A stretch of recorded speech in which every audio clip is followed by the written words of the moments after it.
Welcome to our channel. Today we how to authenticate with Supabase and RLS in Glide apps. Complete guide step by step clearly.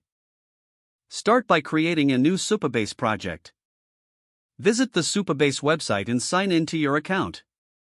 Once logged in, click on New Project. Fill in the project name, database password, and region. Next, click on Create New Project.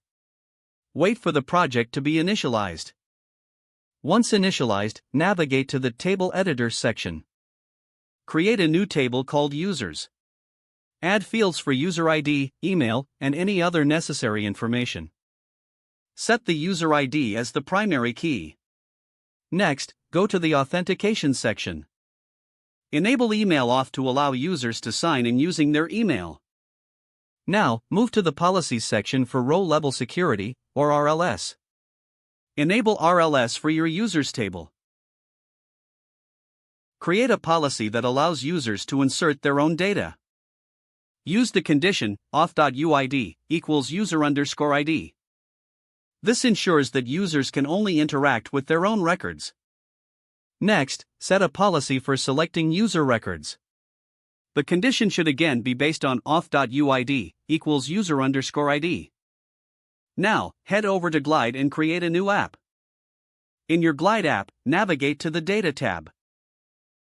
Connect your app to Supabase by entering your Supabase API URL and an anonymous key.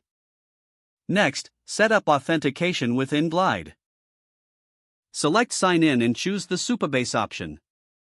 Configure the sign-in settings based on the project you've created. You may want to adjust the sign-in flow to suit your app's needs. Once set up, test the authentication process. Log in with a user email to ensure everything functions as expected. Confirm that RLS policies are correctly enforced by trying to fetch another user's data.